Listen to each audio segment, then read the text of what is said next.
이 채널에서 진행하고 있는 미드웨이 해전 시리즈 현재는 일본 항공모함 부대가 급강한 폭격을 맞은 상황을 집중적으로 살펴보고 있습니다. 이미 히류만 제외하고 나머지 세 척이 명중탄을 맞아 큰 피해를 입은 상황.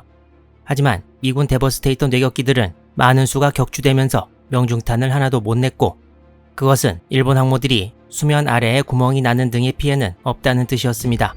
항공모함 카가가 5발의 명중탄을 맞은 뒤 얼마 되지 않아 대폭발을 일으켰지만, 실제 침몰하는 것은 이후 이야기가 나오겠지만 늦은 오후입니다. 거의 비슷한 시간에 폭탄을 맞았던 아카기 소류의 침몰 시각은 그보다 훨씬 늦습니다. 그 사이에도 미일 양측에서 가만히 있었던 것이 아니고 여러 스토리들이 있는데, 해당 시점에 소개해드리도록 하고, 이제 나구모 제독이 탑승한 제1항공 함대의 기함 아카기의 상황을 살펴보겠습니다. 카가에 맞은 명중탄들이 오전 10시 23분에서 26분, 폭발은 30분경으로 추측되는데, 아카기 관련해서도 100% 정확하진 않겠지만 특정 사건 기록에 시간이 붙어 있으면 소개하도록 하겠습니다.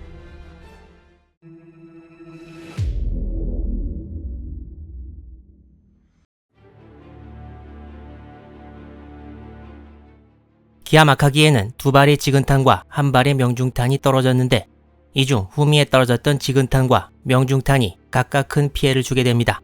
당시 기록에 의하면 아카기의 경납고에는 제로기 3기와 뇌격기인 함상공격기 18기와 급강하 폭격기인 함상폭격기 18기가 있었다고 합니다. 다른 항모들처럼 경납고가 항공기들로 가득 차 있었던 것인데요. 아카기와 카가에서는 도모나가 항공대의 미드웨이 공격대 한 폭이 출전해서 이번엔 뇌격기가 어뢰를 거의 다 장착한 채 대기하고 있었습니다. 베스트 대위의 명중탄이 나온 직후부터 경납고에서 화재가 일어나서 점점 번져갔을 상황이라는 것이 거의 확실한 예상입니다. 그렇지만 아카기의 아오키 타이지로 함장이 먼저 알게 된 피해는 다른 것이었습니다. 기록에 의하면 아카기는 미군 항공기로 보이는 비행기를 우현에서 발견하고 회피 기동을 위해 함을 우현으로 30도가량 선회시켰다고 합니다. 하지만 복수의 일본 기록에는 회피 기동이 좌현 20도였다고 나와 있습니다. 이때가 오전 10시 40분경이었습니다. 하지만 미군 항공기가 지나가고 나서 다시 함의 방향을 돌리려고 했는데 이번엔 함이 움직이지 않았습니다. 이것은 함의 후미 부분에서 매우 가깝게 떨어진 지근탄 때문이었는데, 베스트 대위의 돈틀리스 3기 편대 중 하나에서 투하된 1000파운드 폭탄 때문에 함 후미 부분에 충격이 가해졌고, 그로 인해 아카기의 좌현 쪽 키에 어떤 손상이 가서 처음 미군 항공기를 보고 선회했을 때 키가 그대로 고정되어 버린 것입니다. 일본 측 기록에는 조타가 안 된다는 것을 인지한 시간이 10시 42분으로 되어 있습니다. 또한 아카기는 1927년에 취역했고 상대적으로 구형 함체였기 때문에 물속에서 전해지는 충격을 감안해 이를 잘 흡수하도록 건조되지 않았다고 합니다. 또한 아카기의 키 부분이 함체에 가해진 충격이 그대로 전달되는 구조였다고도 합니다.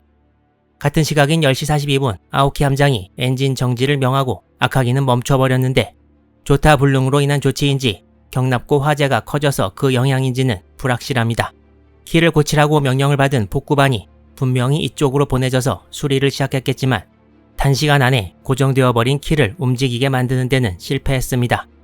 약 1년 전인 1941년 5월 27일 독일 전함 비스마르크가 북대서양에서 영국 소드피시 뇌격기의 어뢰를 맞고 키가 고장나 조타 불능이 되고 결국 도망가지 못해서 그 이후 영국 함들과의 전투에서 침몰하고 말았는데, 아카기도 태평양 한가운데에서 그런 꼴이 될 위기에 처한 것입니다. 하지만 아카기에는 조타 문제 이전에 더 큰 문제가 다가오고 있었습니다. 아카기의 중앙 부분에 1000파운드 폭탄이 명중한 지 약 15분이 지난 상황. 아카기에서는 운용장 스시아시 토시미 중좌 지휘하에 바로 소화 작업에 착수했으나 가연 물질로 가득 찬 함내 경납고의 소화 작업은 진전이 없었습니다. 아카기의 경납고는 점점 불길로 뒤덮여갔고 곧 화재 진압이 힘든 지경에 이르렀습니다. 경납고의 불길은 비행갑판 위로 치솟기 시작했고, 오전 10시 43분에는 함교 근처 비행갑판에 있던 제로기에 불이 붙기도 했습니다. 구축함 아라시에서도 아카기 옆에 다가와 소화 작업을 펼쳤으나 별무 소용이었습니다. 곧 화재로 인한 연기 때문에 함교에서 정상적인 지휘가 어려운 시점에 도달했습니다. 아카기에도 어뢰로 무장을 한 뇌격기들이 연료를 가득 채운 채 경납고에 배치되어 있어서 상황은 매우 위험했습니다. 아오키 함장은 소화 작업이 여의치 않자 신속히 명령을 내려 함 내의 탄약고와 화약고에 해수를 주입해 유폭을 막으려고 시도했습니다. 그렇지만 기록에 의하면 함의 앞부분 화약고 등에는 해수 주입에 성공했으나 함의 뒷부분에 위치한 곳에서는 실패했다고 합니다. 아카기는 조타 불능보다 당장의 화재가 더 위험한 상황이었지만 카가와 달리 지휘부가 생존해 있었다는 사실이 그나마 다행이었습니다.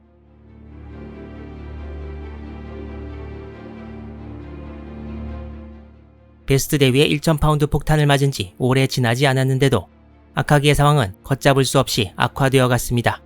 생존자의 전후 증언에 의하면 불타는 경납고에서 들어온 열기로 인해 우현 기관실에 있던 수병들이 전부 목숨을 잃는 사태도 일어났습니다.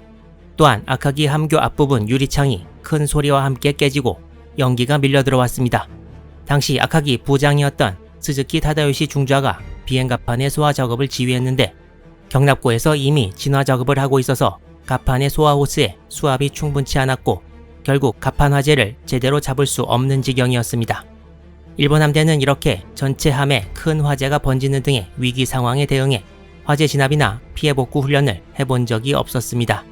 아카기에서도 카가와 마찬가지로 어뢰와 폭탄 등이 유폭되었다는 기록이 있으나 카가처럼 밖에서 보기에 생존자가 없을 것 같은 대폭발은 아직 일어나지 않았습니다. 하지만 언제 대폭발이 일어나 지휘부가 전멸할지 알 수 없는 상황이기도 했고 현재 무선장치도 전부 고장났는데 깃발이나 발광장치로 지휘할 수도 없었습니다. 결국 아카기의 함교에 있던 제1항공함대 참모장 쿠사카 류노스케 소장은 이후의 전투 지휘를 위해 기함을 변경하자고 옆에 있던 나구모 장관에게 제안했습니다. 이 말은 지휘부가 아카기를 버리고 떠나야 한다는 말이었습니다. 나구모 장관은 처음에는 수긍하는 듯이 보였으나 곧 아직 기함을 변경할 때는 아니라는 뜻으로 말을 했다고 합니다. 이때 여러 기록을 보면 나구모 제독은 진행되는 사태에 큰 충격을 받은 듯이 보였고 처음 폭탄을 맞은 순간부터 이후 아카기를 떠나는 순간까지 휘하 항모부대에 아무 명령도 내리지 않았다고 합니다.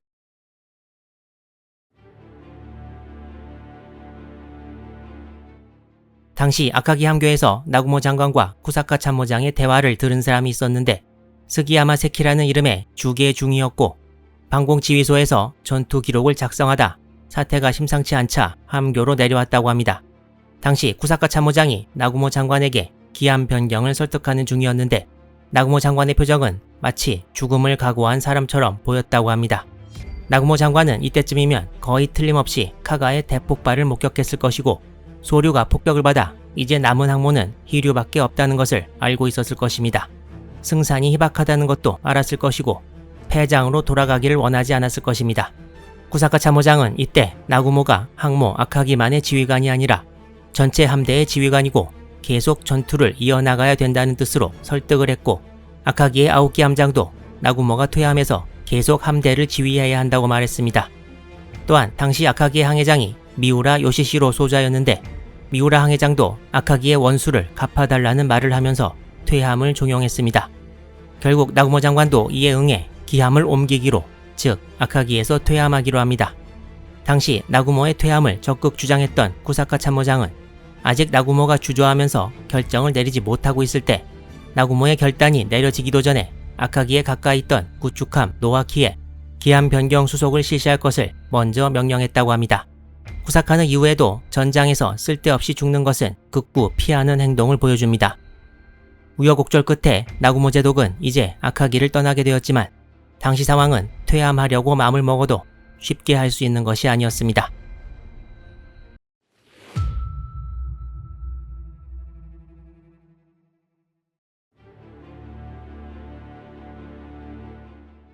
당시 아카기는 비행갑판에도 불길이 치솟고 있었습니다. 아카기에서 지휘부가 퇴함하려면 이쪽, 즉 함의 우현 쪽으로 나와야 하는데 이건 불길 때문에 도저히 불가능했고 함교의 왼쪽으로 가면 바로 절벽이기 때문에 이것도 위험합니다. 따라서 함교에 깨진 유리창을 통해 앞으로 나오는 수밖에 없었고 해먹의 로프를 이용해서 지휘부가 하나둘씩 내려오기 시작했습니다. 일단 유리창 밑으로 빠져나와서 이 부분까지 내려온 다음에 왼쪽으로 내려가서 항공모함 함수 부분에 있는 닭갑판까지 간 다음에 거기서 구축함에서 파견한 단정을 타고 아카기를 빠져나가야 했습니다. 아카기의 함교가 워낙 작았기 때문에 높이 자체는 그렇게 높지 않지만 잘못하면 큰 부상을 당할 수도 있었습니다. 나구모 제독은 별 문제 없이 창문으로 나와서 로프를 타고 잘 내려왔으나 쿠사카 류노스케 참모장은 살이 좀 찐 체형이었고 자기 상관인 나구모보다도 로프를 타고 내려오는데 어려움을 겪었습니다.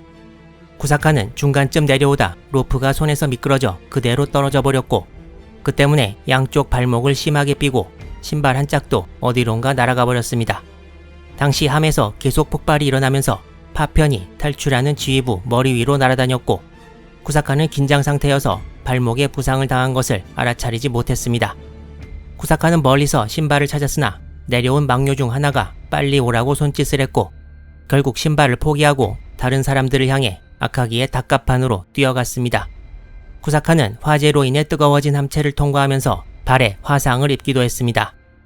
당시 아카기 함교에 있던 후치다 미츠오도 같이 탈출을 시도했는데 충수염 수술로 워낙 몸이 안 좋았었고 내려오다가 로프를 놓쳐서 바닥에 떨어져 양 다리가 전부 부러지고 맙니다. 후치다는 갑판에 그대로 누워있다가 수병들에 의해 겨우 구조되어 탈출에 성공합니다. 제1항공함대 지휘부는 아카기를 떠나 구축함 노아키에 단정히 옮겼다가 노아키 대신 경순양함 나가라로 옮겨가게 됩니다. 나구모 사령부가 나가라로 움직이기 시작한 시점은 오전 10시 46분이었습니다. 폭탄을 맞은 지 20여 분 만에 사태가 이렇게 되어버린 것입니다. 경순양함 나가라는 구축함보다 더 컸고 구축대 기함으로 활동하도록 건조되어서 통신 장비도 더 좋았기 때문에 제1항공함대 사령부가 자리를 잡게 되었습니다. 나가라는 미드웨이 해전에서 항모부대를 호위하는 구축함 11척 전체를 지휘하는 제10전대의 기함이었고 사령관은 키무라 스스무 소장이었습니다. 불타는 아카기를 뒤로하고 다른 함으로 갈아타러 가는 나구모의 심정이 어떠했는지 여기에 대해 직접 남겨진 기록은 없으나 항모 3척을 잃어 일본 해군 역사상 최대 패장이 될 수도 있다는 생각도 했을 것입니다. 나구모 제독은 기함을 어떻게든 살리려고 나가라에 탑승하자마자 키무라 소장에게 아카기를 견인해서 일본으로 갈 수 있겠냐고 의향을 타진했지만 그런 일은 결국 일어나지 않았습니다. 비록 안전한 나가라에 옮겼했지만 그것으로 끝난 것은 절대 아니었고 앞으로도 계속 정말 힘든 시간이 나구모를 기다리게 됩니다.